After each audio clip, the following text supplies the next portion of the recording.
This is really like an interest of mine that's just as an educator, as somebody who personally thinks using AI can be rather good and not scary, but realizing that it has a lot of other implications. And as a professor, I'm experiencing some of those as well with my students.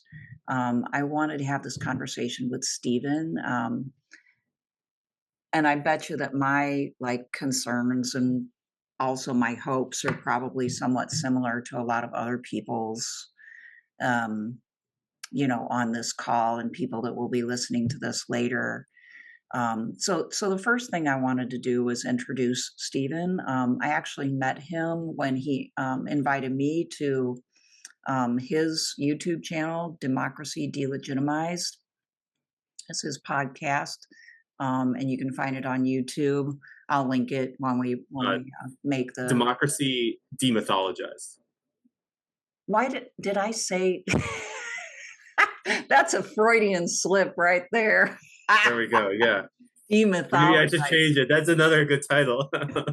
No, we don't want it delegitimized. We're getting it delegitimized. Okay, democracy demythologized. There we go. So that's where I first met Stephen.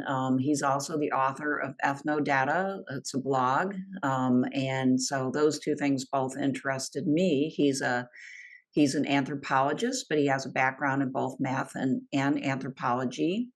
And he's worked as a teacher and then also, and more so, a data scientist in multiple roles.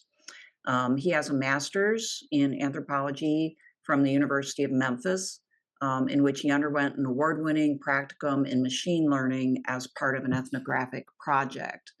And he is now in the midst of building his own AI startup while traveling the world. So, is there anything else that you wanted to say if I missed anything other than messing up the name of your YouTube channel?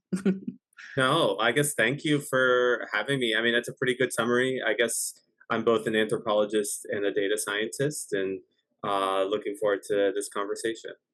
Okay, well, so I mean, suffice it to say, you know more about AI than I do by quite a bit. If you're trying to start up, you're doing an AI startup. And so I guess I want this to be a conversation, but I do feel like we have to just have a foundation. And the average person's definition of artificial intelligence might be different from yours, who's working in it. And so I guess I'll start there and just ask if you could give your definition of artificial intelligence and how, does it go far back? Is it that, is it what most people think it is now? What is it to you? Yeah. I mean, I guess artificial intelligence for me is at an incredibly high level. It's humans trying to construct intelligence, trying to build technology that exhibits intelligence. And of course, that's a good definition, but is also complicated because then it immediately leads to the question, what is intelligence? And that's an incredibly hard question to answer that so many different people say even from like a social science perspective, and it's only one relevant perspective for intelligence. There's so many different perspectives. So I think, and like we can talk about artificial intelligence going back hundreds of years. Given what's been going on right now with some of the kind of the large language models, things like generative AI, so that's things like ranging from ChatGPT to making images and stuff like that. I'll probably for now focus on that because that's what people are currently thinking about. The important thing I'm going to say, at least in how I tend to think of artificial intelligence, is you have what's often called general artificial intelligence and like specialized artificial intelligence. General artificial intelligence would be like trying to do generally intelligent things. So like a lot of your like Hollywood, like your Terminator movies, that's fiction. That is kind of a form of mythology. But like that kind of thing would be general intelligence. And so when people think about like, is AI going to become sentient? Is it this? Is it this? They're generally thinking about general intelligence. A lot of the work I do is in what would be called, like, there's different words for it. I'm going to use the word specialized intelligence. Machine learning is the main current form of it right now for what's like in and being used a lot. And that's like intelligence to do a specific task. The goal is not to be able to like conceptualize any task, to be able to think on its own or anything like that. The goal might be like, I'm going to build an algorithm that determines whether those are bees or pumpkins, or maybe more generally that identifies the items in an image, or something like that. That would be specialized intelligence because it's for a specific task. Um, and some things kind of straddle both. Like something like ChatGPT actually is specialized intelligence, but the way it's been built is that it has uses that are very general. So some things that are built as specialized intelligence actually have a general use, so they can look like general intelligence, even if when you like go under the hood, it's actually specialized intelligence. So there's a little bit of a kind of a some things kind of straddle both in certain ways, but I think for what we're seeing right now in terms of in society, we're seeing a huge explosion of certain types of specialized intelligence technologies, and this is what's having some of the big impacts that it's possible we'll be talking quite a bit about today. Mhm. Okay, so, I do use ChatGPT. I'm a subscriber, so I get to experience, I guess, a fairly recent, not maybe the best, but better. And so, if you're saying that's specialized intelligence, but it's sort of it's presenting itself as though it knows everything, right? Doesn't know everything. I can tell it doesn't know everything, but it's it's sort of presented as though it will. So maybe back up and just explain, is generalized intelligence just fictional at this point, and we have nothing but specialized intelligence? Um, Basically, yes. So Okay. you could say generalized intelligence is kind of this field. Okay, so I would consider generalized intelligence to be kind of like the Holy Grail, or like for the Spanish conquistadors, the like the myth of the city of gold or the fountain of youth or something like that. It's a Okay. story. Maybe the second is a good so like the pursuit of the Holy Grail, but like a lot of different knights in the medieval era did different things, including crusades. Well, actually, I don't know if they did the crusades. Maybe some of the crusades, some of the like relics were the goal. So I'm gonna go with the fountain of youth as an example, switch example. So many conquistadors like basically explored and then ultimately invaded and conquered various parts of what we would now call the Americas, under the guise of trying to find the the Fountain of Youth. The Fountain of Youth didn't actually exist. It was but like the thought of it or the idea that it existed had pretty material impacts because it resulted in people in these in the colonizers expanding and doing all this stuff. And this was are arguably pretty brutal stuff. They conquered and colonized, and there's all sorts of atrocities. There's a lot there to unpack, but like um, I think the idea of generalized intelligence, it's like it's like that. It's this thing that like maybe it will be built, but I just don't think it will. I think the idea of it will result in people developing things in the specialized intelligence world that will have direct impact, will lead to technologies that people use that have direct impact on people. And then generalized intelligence will always be something that's several decades ahead that we'll never actually get to. If that makes sense. Now, the people who do, there are people who have built things in generalized intelligence, but it's not super developed and it's not widely used. So pretty much anything that you got that like a regular person sees when they see AI, like ChatGPT, like something they use in the real world that's not like in some specialized AI department lab somewhere, is probably specialized intelligence. Mhm. Okay. Well, thanks for that because yeah, there is this kind of dream out there that someday we will have this even sentient, intelligence and that would somehow be able to, I don't know, almost help us achieve world peace and just about everything that we could dream of, right? But it scares people too. And so it's, maybe we'll get to this eventually, but it's kind of questionable whether we would want that really. So I'm kind of glad to hear that we're nowhere near having it. Um, but I guess if you would kind of indulge me, I'd kind of like to start out at a little bit more practical level, and maybe we can talk about some of the fears that people have even now about this and the things that are happening.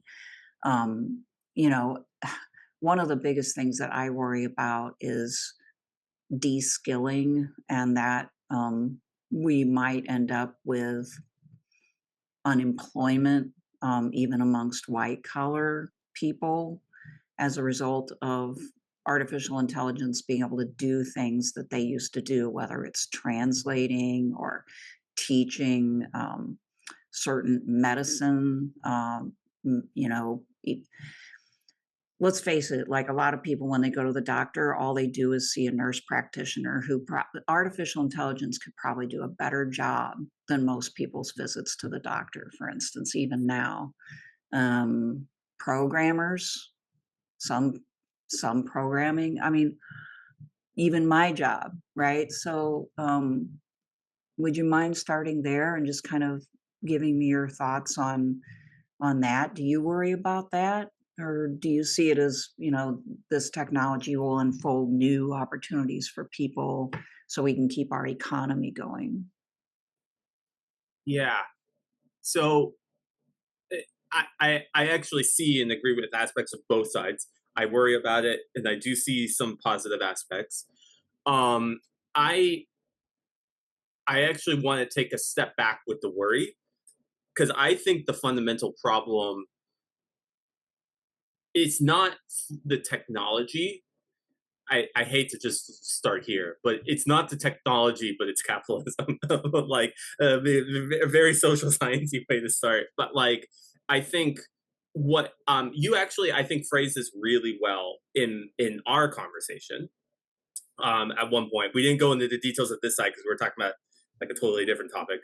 But like you said that the AI stuff is this technology is in many ways a continuation of the automation that we've been seeing in our society for years, for decades, really Yeah. for just centuries. Um, and I absolutely agree with that. And so if you take a step back a little bit historically, I'm about to make some very broad brushstrokes, but for now, but like you have things like the first, the Industrial Revolution in the early 1800s, and all the way up to things like Fordism in the mid 1900s, and this all broadly speaking, as part of that, the idea of constructing a factory was to automate um, physical labor.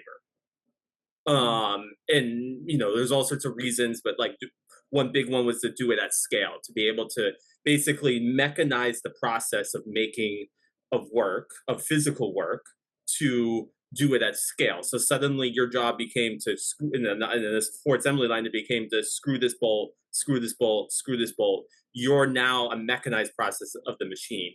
And in some of the, I don't know if this isn't fully accurate, but in some of the conceptions at that time, there was, okay, physical work is automated, and then mental work is done by the white collar workers who were more elite, generally higher ranking, and they sat in the office because they couldn't. They just needed to go think in a you know go think to themselves at a desk, and that's how they got their work done.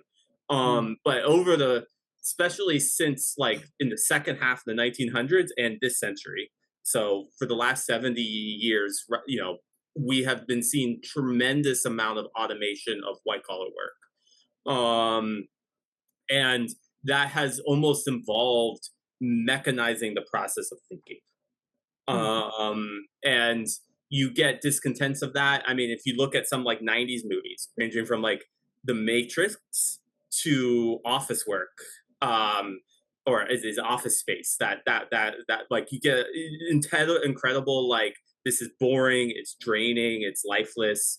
Some, like, this is a long thing in our society.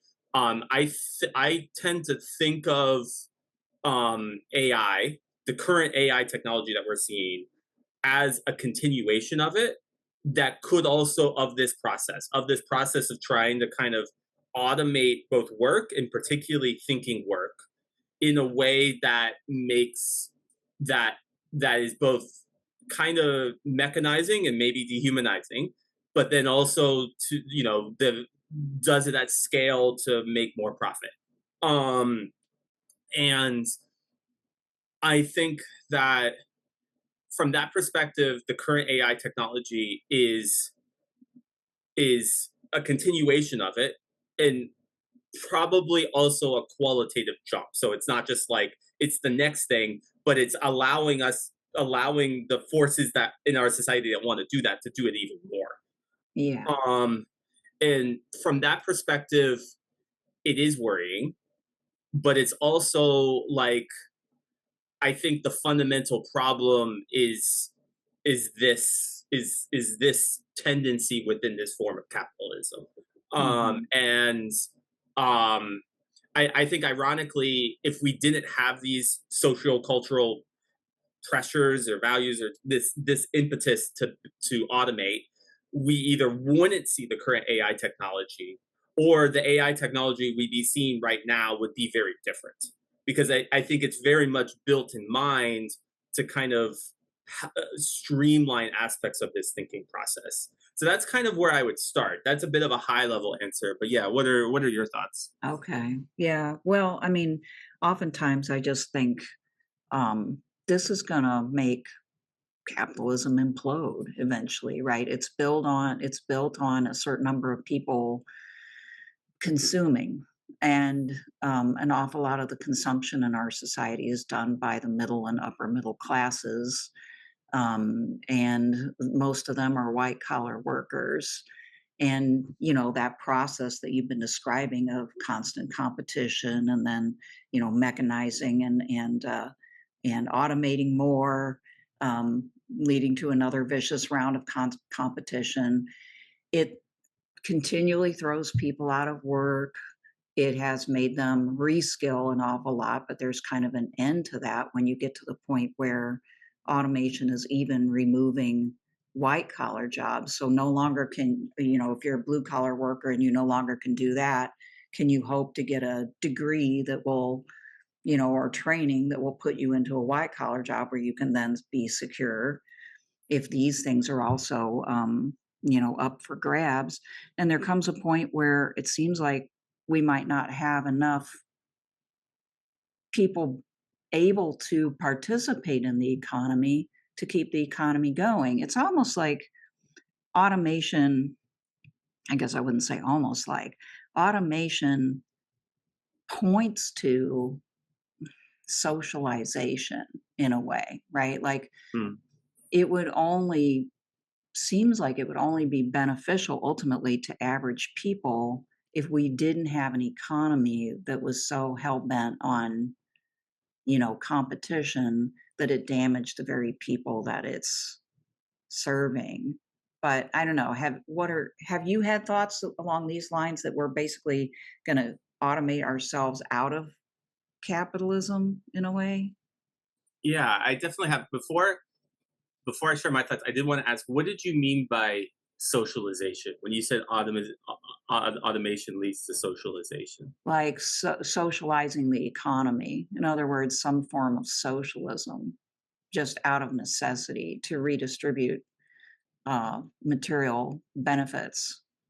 That's what I meant. In other words, can we keep capitalism in its current mode, which relies so much on consumer activity, at least especially in the United States, right? If we don't have enough consumers, and doesn't that lead to a crisis? And then this, at a certain point, would all, in my mind, it seems like it would have to usher in something other than the current economic system that we have, something that was more redistributive. Yeah, I think I see. I think we need a better system.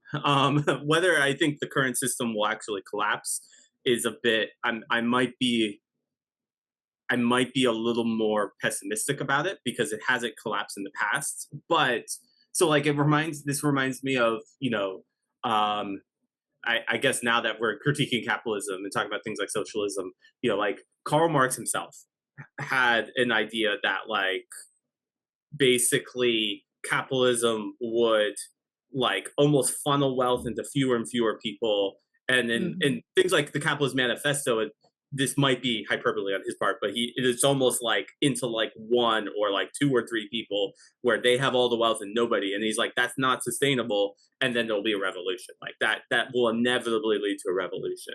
Right. And um you have this idea, and and historically what we've seen is during many key stages, and I'm going to say different capitalisms because I'm now specifically thinking in different countries like the US and other parts of the world, other things have happened that have redistributed the wealth like enough to keep it going. Right. And capitalism has survived. I Yes. don't think Marx, like you could talk about this in like post World War II era. This is a different. I was recently reading a book. I could try to find it and send if you want to put in the show notes because I'm forgetting the name of it. But a book about like the history of like post World War II Italy and UK, and it talked about how neoliberal economic policies, because you saw the World War II in both countries actually significantly curbed inequality, Mhm. the social changes, but then you saw this like immediate reinstitution of policy that reestablished inequality. Um, Mhm. but like you get these things that kind of keep the system going, and then you get boom bust. This is at the high level. I think that's more likely. As much as I don't like that that's the case, I Yeah. think the realist in me thinks that that's what's going to be more likely. Exactly what that looks like, I don't know. Yeah, Um, I'm just trying to figure out, like, what would the jobs be? Because I think in the past, there was always another set of jobs to go to, right? And in the final analysis, you have a lot of managerial jobs and so on and so forth, and bullshit jobs. But there's a lot of, and but if those jobs are now endangered, what, like I'm just having a hard time imagining what the economy actually looks like. What jobs are left to be created? Because in the past we've been able to create new sectors, right? New sectors that people could move into, or a certain amount of destruction occurs and then you get a reset and you know more building, but eventually you get to the point where you have to kind of move to a different level of the economy, but the level that we're approaching is one in which we just won't need as many workers, it seems to me. That's why I asked initially, like, what would the jobs be? I mean, I can't right, imagine. I could say that we all are gonna, like, exchange tokens in the metaverse, but I don't think that's, like, a good answer. So, yeah. right. There's and I don't know either. I mean, you do have people who advocate for like universal basic income. That can be popular among tech people. That has its pros and cons. I do think one side of it, with the fear of the loss of jobs, there is two sides. I'm going to emphasize the one, um, but the other side is actually the more important one that we should probably spend more time on. But I'm going to briefly, because it's relevant here, mention the first side. Um, the first side is, well, why do we even have jobs in the first place? And then the second side is whether how is this going to actually impact people's jobs, and again the nuts and bolts of that. But with the first, when people are afraid of losing their jobs, so some people do actually love their jobs, but many people who are afraid of losing their jobs, they actually hate their jobs, but their jobs is their livelihood. So their fear of I'm going to lose my job is really I'm going to lose my livelihood. I'm going to lose the ability to afford things, to live in my house, to buy food, to afford not just basic necessities, but to afford the things of life, Mhm. and to live is what they're fearing.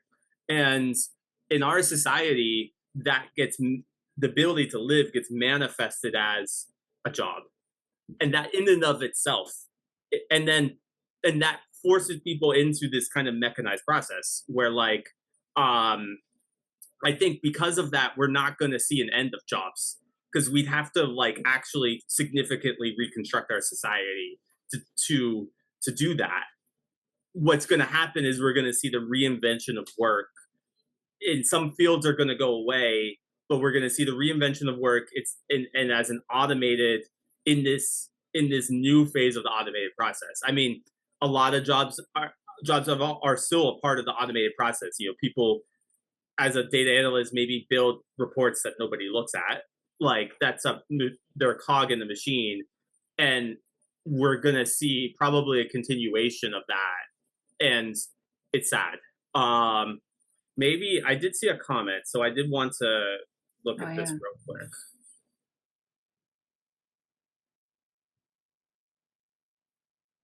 Okay, so this is from Jacob. It says Marx on socialization is. Okay, let me read this before I read this out loud.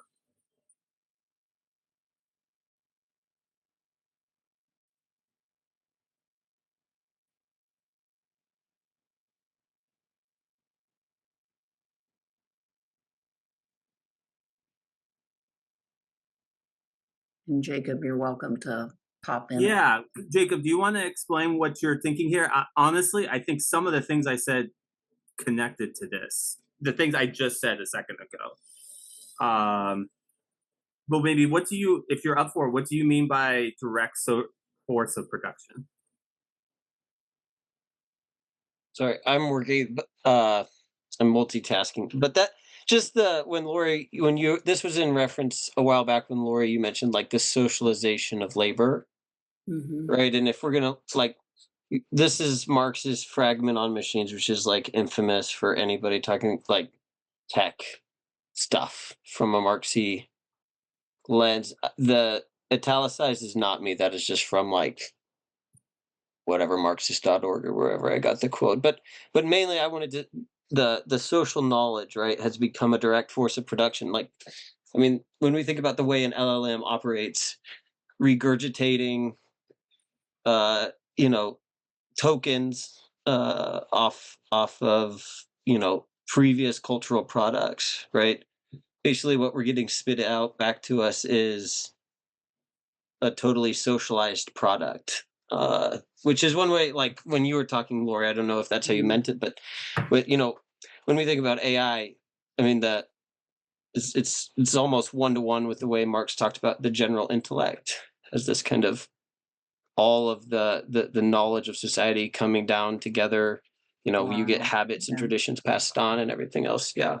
Yeah, that's not how I meant it, but that's a very good point, and when you use It is a it, very good point. it yeah, it feels like it. You get the sense that you're dealing with the work product of all of humanity, right? And the question is whether it's gonna be used well, but what do you say to that, Stephen? Like, I mean, I absolutely agree. I do think um, it's and the social scientist in me is likely to say the impetus is from the past, and this is a continuation of something from the past, and it is. I mean, if you look at maybe anyone who's worked at BuzzFeed, churning out articles, clickbait articles that for people to click on, churning out content. We'll say several years ago, before AI technology could just write them for you, like their job was effectively to produce things that I think had a similar impact. That said, I do think it's an increase in scale that leads the scale, the ability to do this, that seems likely to have a qualitative impact on the degree to which it's done and the degree to which it's possible. But I think this is a very good point. Yeah, I you get the sense that you're dealing with kind of a watered down version of the general intellect, that you're getting this genericized amalgamation of it, right? And, somehow people can tell when they're dealing with AI, and it's kind of struck me as surprising that people fall for that stuff. Um, the slop or whatever that you want to call it, but there's a tremendous amount of it, and people do, and then that makes you wonder about their own, like, I don't know, people's general ability to distinguish, right? Good information from bad information, but um, yeah, that might be a good. I So like one of the things that I've been kind of wondering about as an educator is is how to deal with this so that it doesn't make people too dependent upon it and encourage them to stop thinking. I mean, obviously, it's still not as good as an independent, creatively thinking person who knows their stuff. It doesn't seem like it. It might be someday. It's really quite incredible in some respects, but for a lot of people, I think it's quickly becoming a cop out to doing their own thinking. And I wonder if we will be able to resist the temptation to just use it, regardless of what kind of economy we end up with, that we might become sort of intellectually drained by it. It's really I mean, it represents kind of like the full flower of human wisdom in a way. And I think it's quite miraculous, at least, its prospects are. But at the same time, my students are oftentimes just copying and pasting. So, like, I'd be interested as to your thoughts on this. Like, how do we escape being dumbed down by it?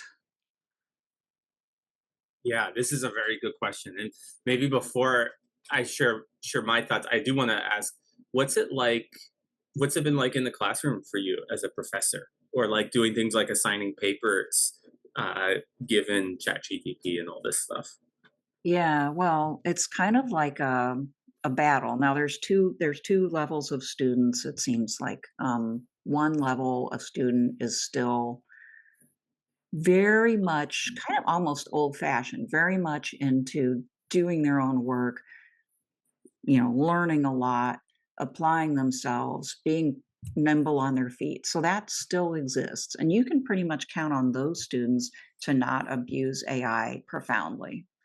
But then you have maybe the average student, um, who will, if you give them a chance. And I know people who teach intro level courses. I don't, but well, I do one, um, but who have like assigned papers, and the paper is just a thing of the past for an intro level course. You can't do it. You're going to get the same paper basically with different words but the same paper. Everybody is saying that, right? So what we've done is, what it's like is, you now can't assign your student a paper. So from intro all the way to grad students, I'm not assigning just straight up papers anymore. We're doing in class exams. We're doing like research, do this research and we'll have a conversation. But all this feels like I am not really using it, I'm fighting it. Hmm. I'd like to know how to use it in a way I feel like I can use it intelligently, but I'm not sure my students could if I gave them like the license to do that, because it would be rather tempting. Can I ask, how do you use it intelligently? So, personally, so I will have an idea. I usually have an idea based on something I read, and I will go on ChatGPT and sort of flesh out my idea and then have a conversation with it in which, you know, it asks me a series of questions I try to answer and vice versa. And the result of that is usually that I've thought of, you know, like another angle to pursue. And so it's kind of, for me, it's kind of like having an interlocutor in the absence of other interlocutors that I might have on a particular subject. You can't always find somebody to do that, right? Who's got this quasi encyclopedic knowledge of the area. And sometimes these things can be quite esoteric. Like it'll pull, like I've had a conversation with it about, you know, what newspapers I can and how to look for like information in newspapers from the first decade of the 20th century. And, you know, look for this. Well, if you know, if you use these search terms, maybe you'll find something. And I found that incredibly useful. So I use it like that. But what I don't use it for, and I actively resist using it for, is making arguments or outlines for me or writing for me, if that makes Mm, sense. I just need, I don't need, but I like to have something to bounce my ideas off of. So that's how I've been using it. mm. Yeah, this makes total sense. I absolutely agree with you. I think that's similar to how I will use it when if I use it. I actually don't use it a whole lot, which might be surprising, but like for someone who works in the field. But um, maybe I'll go into details on that in a second. I might take a step back and I guess kind of two or three perspectives that I think they have a grain of truth to, but I don't know fully like they're going to be contrary perspectives, and I don't fully know how. I haven't like fully sorted out how to like tease them, like almost like a Hegelian. It's like I have the thesis and antithesis, and I haven't really smashed them together well enough yet. But the first one is um, that on the one end, I'll give an example. With math, because like you said at the beginning, I study both anthropology and math. On the math side of things, like I remember one of my math professors.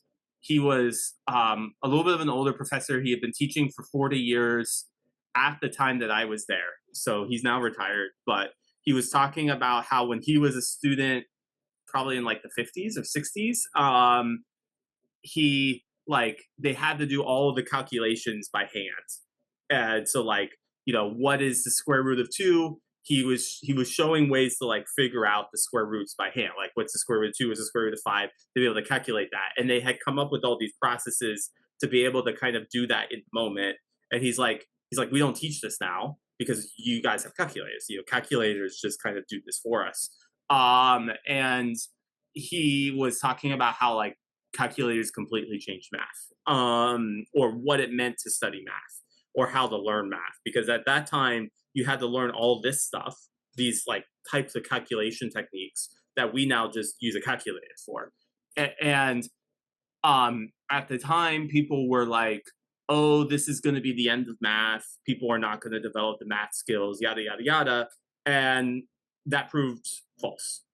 Math still survived as a discipline. People still learn math skills. People still do rigorous math thinking, critical math thinking, like whatever word you want to use there. But the technology did do a significant portion of it, which is calculations, and led to a change in how people think critically. So people are more like the conceptual stuff shifted because people could spend more time doing other stuff and developing other skills. So that's the one thought. And that thought tends to be more of a, it'll be fine. It tends to be kind of against the pessimism of like, oh my Mhm. gosh, is this going to destroy thinking? Um, and I think there's a grain of truth to that. On the other end, I still hold some concerns about how it's changing the process. And the first thing could still be true, and I could still be like, oh, but this seems to be it's doing this differently. It's doing this differently. What about that? Worry. Like both, I guess, are in my head at the same time. And like like what actually one of my biggest concerns, there's sets of activities that something like ChatGPT can kind of do that um that people would kind of have to do more mentally on their own, that it kind of automates. I think that actually one of the biggest ones is the blank page, is the problem of the blank page. You know, I'm writing something, whether that's a paper, a short story, poem, whatever, and that first step from the blank page to something.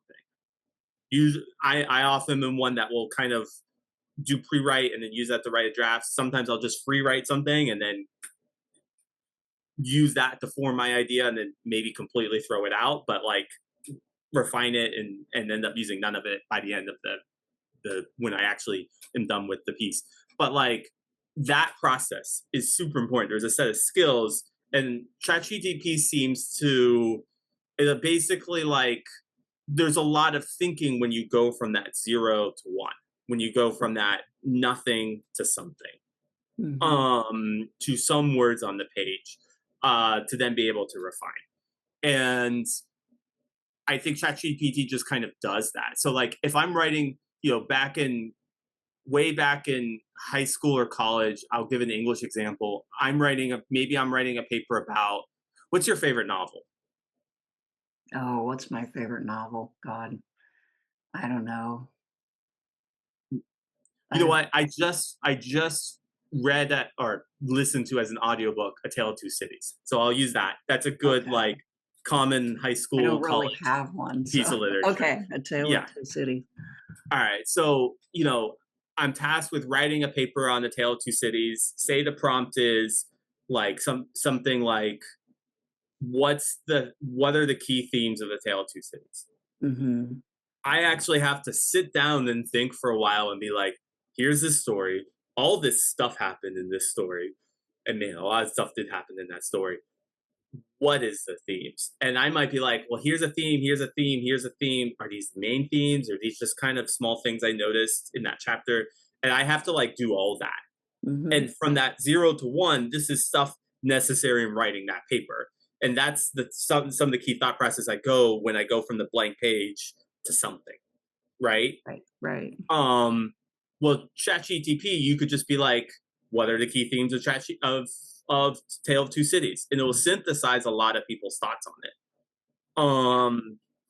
And And then it will give you, like, a unique response, though, because only you can do that, right? right, You could come up with something different, and that's where you're engaged in a creative process, and it's not, right? So, yeah, anyway, sorry to interrupt you, but it's like that it's sort of like the suppression of creativity, isn't it? yeah. Well, and I think during that specific phase of the 0 to 1, for me personally, I'm not going to try to make a statement about how everyone thinks or every way of conceptualizing it because I just don't know. That's a very broad thing. But for at least me personally, that is the stage where I start to develop that. And that creativity, it's one of the key parts of creativity. Once I can get to here's my thesis, here are the key themes, like there's more creativity in writing the rest of the paper and Mhm. explaining each theme, but like that's one of the key parts of creativity. Yeah. I think that yeah, it does it. Now, that's not new.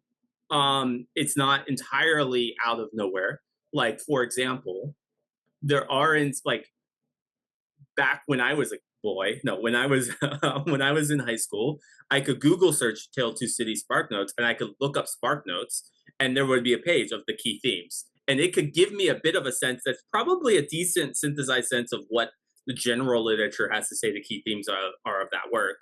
And and use that to form my own thoughts. So I there's other things that can kind of aid in that could mean that not like ChatGPT does, that can kind of do some of that initial work for me.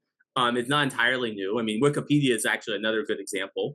Mhm. You could look up the Wikipedia and get an introduction to how people are thinking about this piece. And there is value to that. There are times when I will read stories and I'll be like, "What the devil just Yeah. happened? I don't I know do how to that with make sense of movies. this." Yeah, yeah, with abstract movies, I'm like, I have no idea what it meant, so I'm gonna go looking for something. Right. Where actually that is actually can be a bit helpful because it can kind of get me going. And I can say, oh, this that people are interpreting this as about this, and then that gets me thinking about it, and then I can agree or disagree with it, but like it kind of gets me going when I'm a little Mhm. stuck. Um, so that like that's the other side. That's one of my biggest concerns, I would say, from an intellectual side, that it's changing that skill set and how that skill set is developed. Yeah. And Does it mean that that's the only way to develop that kind of creative critical thinking? Probably not. Almost certainly not. But it was how I have been developing it. And it seems like and I could see people writing papers without having developed that critical thinking. Whereas a paper for me was one of the main nexus that forced me, the teacher asking me what are the main themes of this work was one main way to force me to actually like sift through it all and get somewhere with it. right, right. And the paper is sustained thought, unlike a blurb or whatever else a person can put together. The paper is designed to get people to think in a sustained manner and to make a complete argument. So there's really no good substitute for it. And you're absolutely right that in the past we would get laziness is the underlying like reason why people do things like that, like plagiarizing from Wikipedia. Certainly got our share of that. It was easy to catch, right? So almost always you could just tell, and then you could easily find it by looking it up on the web, and then that discouraged people from doing it. AI is not that detectable. It's not really that possible to for me to say, "Oh, for sure, you took this from AI." You can tell it's from AI, but you can't prove it. So that's making it more challenging for us. But I totally agree with you, Stephen, that's I thought you put that really well. There's that point where you're actually, thinking about what you think, what your reaction is. Maybe seeing something new in a very old text, okay, like A Tale of Two Cities, maybe something that no one has seen before, or not in the same exact way. That only happens when you kind of sit and think and you're confronted by the hard task of trying to come up with something. And it's super tempting, I'm sure, to sort of short circuit that process because students feel and people generally feel really uncomfortable in that space, and they feel like insecure, don't know what they're doing, et cetera, et cetera. And that's when they usually come to me and say, can you give me more parameters? Can you give me like the rubric? Can you give me like exactly what I need to say in each paragraph? And I say, no, I can't when I used to assign them. um, because, you need to be able to do this for yourself. So yeah, I'm a little worried too about that. And I hear that like school teachers are at the lower grades are starting to incorporate AI into their assignments. And I don't have a lot of confidence that they're going to do that in a way that's going to help kids build their critical thinking skills. They probably could, but I don't, we don't seem to have a good track record here in the United States for that anyway. Um, so yeah, well, yeah. We should probably, open it up a little bit to other people. I think we've explored a couple of topics that a lot of people have worries and questions about. We haven't gotten so much to the positive side. I'll just share with you, maybe we can do this last thing. I'll share with you what I consider to be my greatest hope for AI, and then maybe you could too. And then we can maybe open it up for people to ask questions. My greatest hope would actually be that we turn over our peace processes to AI someday so that it can Mm, not only negotiate an equitable peace, but also enforce it down to the minutia, which is what people would need to maintain a peace. So I would love to see that day if we could trust it. How about you? mm. That's a very interesting point. I'll make a quick comment on that before I get into that, which is that diplomacy has involved a lot of people in the middle.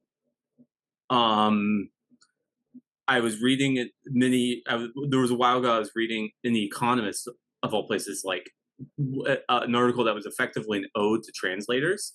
Um, One form of AI technology traveling the world I use on a regular basis is a complete game changer. Is translation technology. I can be in a part of the world people don't speak English. I don't speak their language. We can have sophisticated, complex conversations about things ranging from practical things to technical medical conversations to emotional conversations, and it worked. Mm. That aside, what the article was talking about was how um, translators in diplomacy, so X foreign leader meets with so and so foreign leader from another country, they both don't speak the same language, so you have a translator that's actually mediating the conversation. How Right. they do so much work behind the scenes is unacknowledged to like kind of shift things. So like, okay, this person said this, but like that's not going to go over super well with this other leader. So they Mhm. kind of changes the connotations without changing the message. Just all this like subtle work. And it's social emotional work. And Mhm. actually, and maybe it's helpful to have humans do that because it's so complex, nuanced social work, at least with the current technology. But it's also like that person's job is to effectively be a conduit. And like some people might love that job, but I bet some people hate it. Because Sure. it kind of squashes them as people. Their job is it can be so kind of very emotionally taxing to like have to do that mediating work. If you've talked to people done a lot of forms of mediating, ranging from like nurses who have to mediate between the medical community and the patient, or this. Mhm. And when you were saying the peace process, that's actually something I was thinking about. I was like, it might off if it could be built well, it could offload some of that emotional difficulty, that emotional strain onto something that doesn't feel that emotional strain. Mhm. That I aside, agree. Yeah. um, I think that the biggest, my, I have multiple hopes. I'm trying to think of what the biggest hope for me. I think the biggest hope for AI would be that it allows people to think and process things in a way that they wouldn't be able to. That something about the synthesis, something about the connections and how the humans interact with it involve lead to them developing a way of thinking that they wouldn't necessarily have developed. Does that make sense? And that's not necessarily that the AI itself gives a new thought, but that the interaction and how that interplay occurs leads to that. Yeah, I think I know what you're saying. I wonder if it might lead at some point to a greater, to come back to the term socialized in a different way, a more social way of thinking, because you're basically having a conversation with a collective on the other side. It's the collection of all of our intellectual products, basically. And in even just my interaction with it, it has felt like that. I mean, that's kind of in my consciousness, is that I'm looking at the kind of amalgamized product of thinking about this topic or that topic. And there's a genericization, which isn't great, but there's also this representation that this is kind of where we're at now. If this is where we're at now, then the person who's interacting with that could get beyond where we're at now, potentially. Is that kind of what you're trying to say? Or I think that's a good concrete example of what I'm trying to say. Yeah, that Mhm. that that that and is this may be the kind of the opposite of some of the concerns with the skill set would be the hope is that it could lead to a if there I think are better forms of interaction. Like you said, maybe it's a good current almost form of the zeitgeist. It's like a good summary of some of the main thought, usually within the popular thought. So like in a very specific like esoteric academic subject, it kind of will represent the like mainstream conception. But like that the interaction with it, if it's done well, could develop different forms of thinking. Mhm. You were kind of talking about the, I think you were kind of hinting at this when you said that your use, you often have your idea, you kind of look at it, and you are in conversation with it. Mhm. Mhm. Um, this is a bit of a different conversation in and of itself, but I actually, one frustration I have with the UI of a number of the main technologies, the AI technologies, I'm going to pick on ChatGPT as a good example of this, is I actually think the interface is super limiting because it's a I type something, it responds interface. And it often starts at the beginning. So if I wanted to tweak something I said above, it's not going to be able to do that super well because it starts from the get go each time. But like, it's not a super integrated interface. It It's doesn't, becoming more integrated. It yes, remembers stuff from previous I think you have to set it the right way, but, like, yes, it's starting to remember scarily what everything that you said. But yeah, I get what you're trying to say. It is more like you say something, it responds, you say something, it responds. Um, and you have to kind of, yeah, right now deal with that. Um, well, maybe we should I think we've got about a half an hour left here. We should probably let other people in and see what they're thinking. So, if you guys want to, you can either leave comments in the chat for us to respond to, or you can just raise your hand or just unmute.